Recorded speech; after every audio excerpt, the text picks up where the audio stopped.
I'm Dad, also known as Danny. Well, Big Danny. And we live on the Ohana Preserve. Welcome back to the channel. It's so great to have you here. I'm so thankful that you guys are enjoying our videos, enjoying our adventures. This week we're going to do it a little bit different. We're actually going to do dad chats with Big Danny. Hey, so this week we're actually talking about discipline and what we do in order to help our kids succeed. Our viewpoint on discipline is we want to help them, as I'm sure lots of you parents want to do. We are more of a natural consequence style of parenting. So we believe in basically we're not their best friends, but we do believe that they're humans and they need some help and we're here to help them. We tell our kids their job in life right now is to make mistakes. That's right, you heard it right. That's it. Make mistakes and learn from them. Our job is to help them learn from them. So we take the route of letting them learn from their consequences. For instance, and I'm not naming names because this is not about shaming, but for instance, we had a child who decided that the way he was going to do his schoolwork was he was going to go to the back of the book and find all the answers. Then he was not going to tell us about it. So his consequence is, well, originally it was to look up all the words that he found the cheating answers for in the dictionary and write them all down. Instead, he decided that he didn't want to do that, so now it's actually become he is copying pages from the dictionary and learning the words and having to tell us what the words are. He said he wanted to copy things, so we're letting him copy things. So we do natural consequences. If we tell you not to do something and you still do it and you get hurt, well, that's a natural consequence. That's how you learn not to do it again. Same format that, babies learn off of. If they touch something that's hot, they don't touch it again. If they throw a ball in the air and it smacks them in the face, they're not going to throw that ball in the air. So it's just natural consequences, learning what you should and should not do. We help guide them. We do not do timeouts. We do what we call a time in, and that's where we have them near us and we help them kind of process through what they're feeling, how their emotions are, and how to really process through that.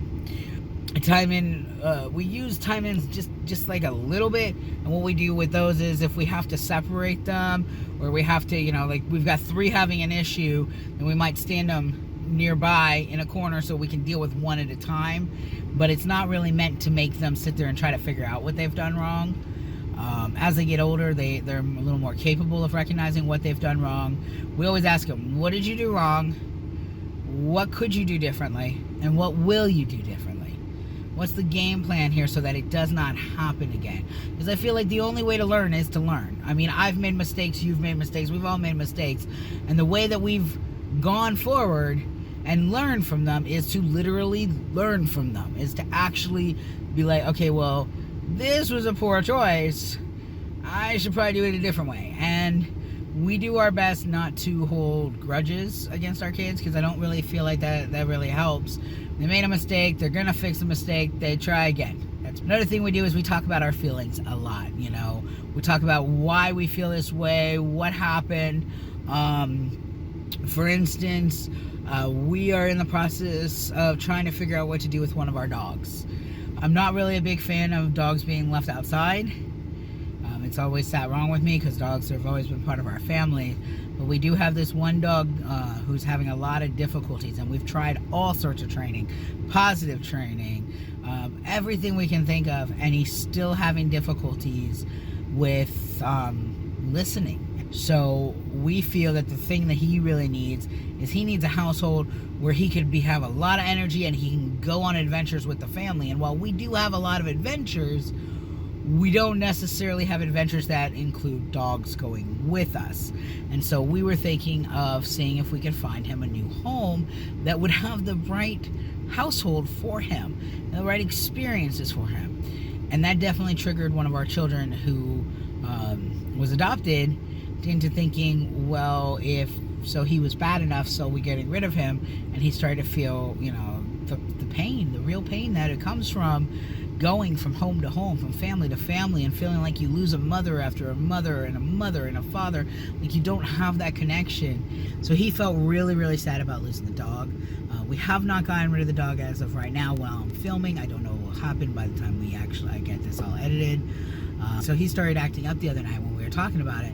And what I realized was, I'm like, okay, well, we're going to have to take consequences and do this and do that. And it keeps getting worse and worse. And I'm like, you know what? Come here. And I just grabbed him in a big old bear hug.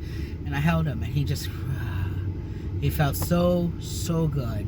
And he was able to finally start talking with us and figuring out why he was feeling so, well, basically triggered, and how we could do to help him. We were able to talk him through it. He asked, he really doesn't want us to get rid of the dog, so we're looking at some options, possibly getting us a run, and then he'll still go out and play with the dog. I don't want this dog to have to live in a crate inside of a house, and I'm a little unsure about doing a run outside. I've never done that, but we'll see what we can do. And it was really good because I'm so proud of him, because he was able to stand there and just talk to me and let me know how he felt inside. And that's one thing I think a lot of us parents sometimes forget to do, is stop and figure out, where is my child coming from? Is this a norm for them? Like, every time we go to the store, are they throwing a fit? Or this one time, are they just throwing a fit right now? What happened? Did we not eat beforehand? Did something trigger them? Did something make them feel? I don't even like to necessarily use trigger, because the word trigger makes it seem like you're blaming something else. You're blaming the trigger item, but that's not what we're doing.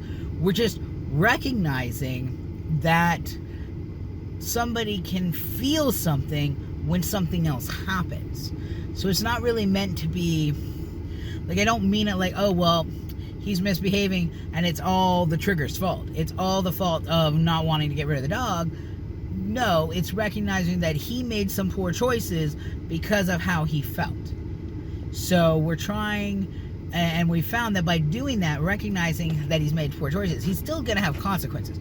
Since if the child who was misbehaving the other night had hit someone after being triggered about the dog, he'll still have a consequence for hitting someone, because you're still making a choice to take your fist and hit someone, and that's not okay. But we can understand where he's coming from and help him to figure out what he could do differently when he's feeling that way, when he's feeling all that angst kind of just building up inside, or just like, I'm just gonna say I'm just angry at everyone.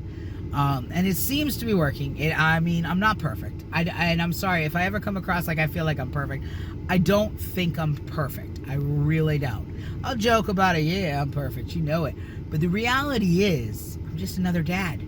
That's it. I'm just another guy, a dad, trying to be the best dad that he can be. And I'm going to make mistakes, but I'm hoping that by putting some information out there, I might help some other dads, maybe not make the same mistake as I did, or at least try some new options. It takes something like 6 or 7 times of hearing something for it to become a reality, for it to even just get inside your brain and be something that you're using. It takes so much more times for it to just become an all the time thing that you do without even thinking. So my goal is, and I tell my children this all the time, my goal for them is to grow up to be the best that they can be, to be happy, and to care about other people. For my family, it has really worked to do time ins where I've got them close and I give them hugs and kisses and love.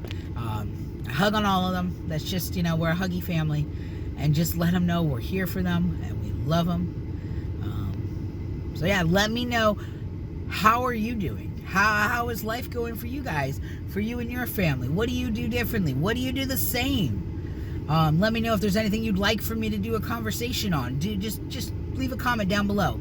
That's all, okay? So make sure you like, comment, and subscribe. And thank you so much for watching with me and listening with me. And I'm so excited to be on this adventure with you.